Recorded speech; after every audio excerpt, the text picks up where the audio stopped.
Guns and football are in. Gay stuff is out.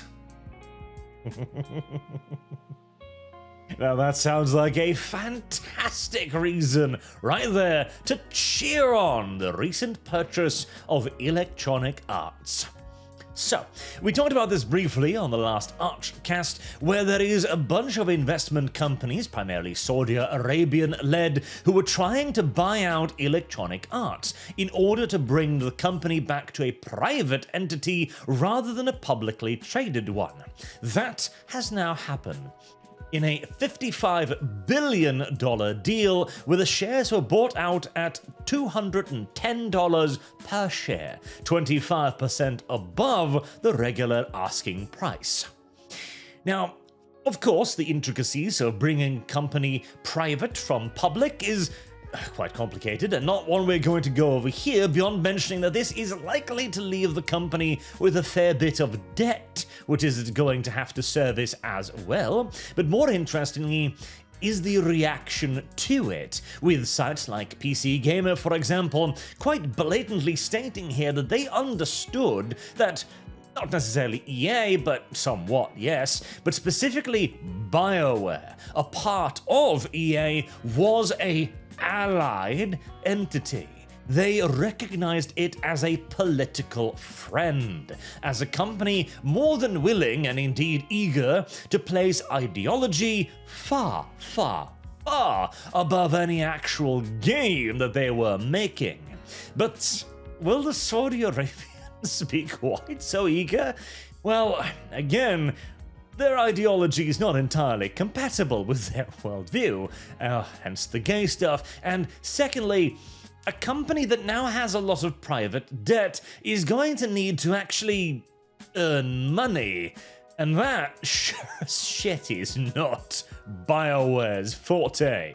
Now, sure, something like Mass Effect 4, for example, that could be a cash cow. I'm sure they would at the very least allow them to finish a project like that, assuming they're actually making a Mass Effect 4, that is, and not another Andromeda, or another Dragon Age The Veilguard, for example. But beyond this, Bioware is a fatally compromised company that, as I've said, have prioritized ideology over gameplay now repeatedly. They haven't made a successful game since, what, Mass Effect 3?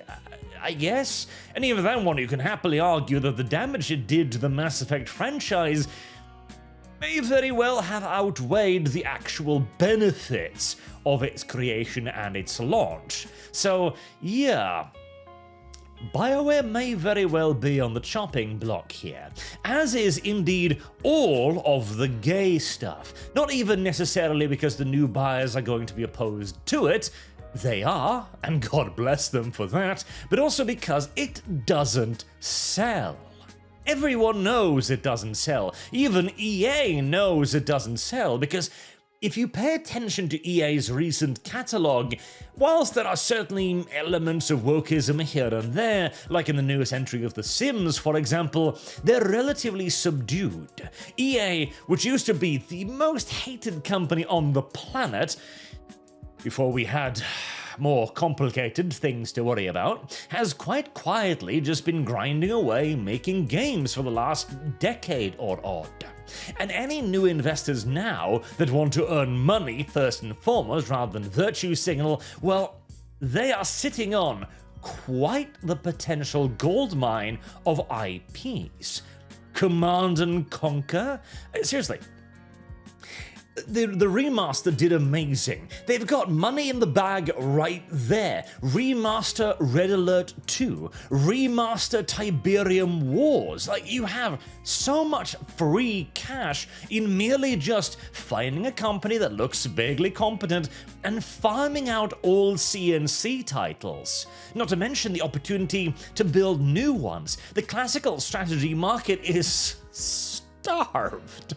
Beyond fucking starved at this point. You could release damn near anything and it would be gobbled up by people who have been starved of CNC content for, God, a very, very, very, very long time. To the point where now people are even looking at Red Alert 3 and going, you know what? That wasn't as bad as I thought it was. And Tiberian Sun, You've also got stuff like Dead Space. It's remastered it really well. They should absolutely push forward with that, and that was in despite of a little right-wing boycott there, which I thought was mostly silly, but I see where people are coming from, absolutely. The potential of expanding the franchise again, or even perhaps expanding it outwards in other directions, as there's probably a whole lot of other interesting stories you could tell in the Dead Space universe as well. You've got Dungeon Keeper. That name would sell like fucking hotcakes today, off the back of nostalgia alone. You've got Populous. Again, we're talking about the classical strategy gaming market being starved. The GotSim market died of starvation many, many years ago. Jane's Combat Simulations. Again, you could approach virtually like a company like Hooded Horse, like Microprose, Slytherin, and basically tell them, right, we've got the rights to a whole series of very niche and very within that niche beloved games. In fact, certain companies have recently essentially made games very, very similar to this, but under new titles, etc. Offering this up would be a big boon. Wing Commander. I cannot adequately explain to anybody who wasn't there at the time how fucking important Wing Commander was. It was massive. It was, well, bigger than what the Mass Effect series is today, in essence. Bring that back again. The nostalgia alone, or Ultima. Listen. This is a series that has, in many cases, actually aged rather well if you look at the actual stories of them, but in terms of the public consciousness has faded a very long time ago. But this was once an enormously popular series, and again, considering the fatigue that everyone has with Bioware RPG pronoun simulators, this could be an excellent opportunity to basically, well, benefit of the carcass of Bioware, honestly. Find a studio willing to make a classical RPG and allow them to basically make Dragon Age again in the Ultima setting. You could literally rip on Bioware as you did so. There aren't any pronoun selections in our game. You just pick male or female from the beginning. I suppose it's pronouns protection, but you get what I'm saying here. Basically, EA has an enormous catalogue, and the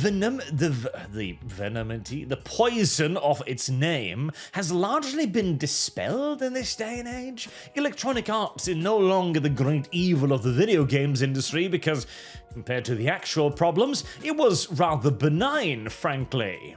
And the very fact that a bunch of people in the opposition are now beginning to panic, that alone is a good reason to be very, very optimistic as to what could now happen with Electronic Arts. And hey, if another thing happens, the private investors don't manage to run the company, the enormous debt eventually overruns it, or it simply begins selling off IPs at a bargain bin basement prices, I'd be quite happy to see that as well, honestly.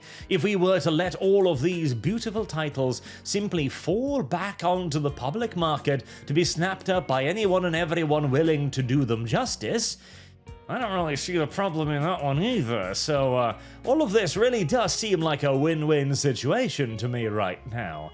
And I am genuinely quite looking forward to seeing what EA is going to make of all of this. Do let me know what you think down in the comment section below as well, and until next time, I've been Arch. Thank you very much for watching. I do hope to see you all again soon. Till then, have a good day.